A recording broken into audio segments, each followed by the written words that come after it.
Let me tell you, the biggest fight out there after this, Dereck comes through this fight, the biggest fight here in the UK would be Władimirem Kliczką against Dereck. That's the biggest fight in boxing, in heavyweight boxing, for lots of different reasons. But if Dereck comes through this fight, as I like to see him come through, that is the big fight. Don't put the venue, Frank, don't put that venue. So, well, you know I'm an optimist. That's an optimist by nature. But that is the fight. That's the fight that will get this one out of the way. That's what the direction we're going in. Everybody forgets he's had 18 fights. In those 18 fights, he fought all these title fights.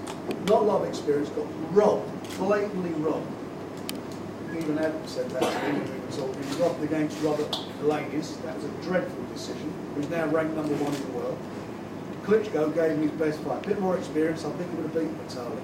And those last three fights he's had for me, mean more for him coming into this fight than anything. Because they are rounds and experience in the bank. And that's what he needed. He could have had another 10 fights, knocking 10 guys over, but he will learn more out of being in the ring with Vitali, Kliczko, and Lanius than me bringing in guys for him to fight lesser opponents. And that's what he's going to bring into the ring. The experience. We've seen a lot of questions answered in those fights. Dereck can do 12 rounds. He's got a great chin. He was caught with big shots in both those fights. And he's got a tremendous work rate. Got robbed in one, as I said. That's what he's bringing to the table. That's what he's taking to David Haye. That's what David Haye's going to have on his plate on Saturday night.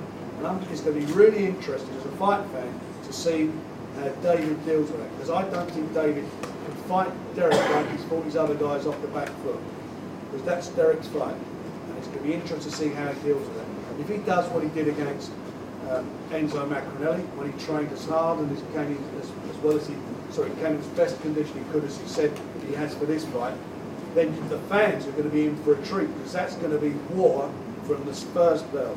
War from the first bell, and that's what everybody's expecting to see.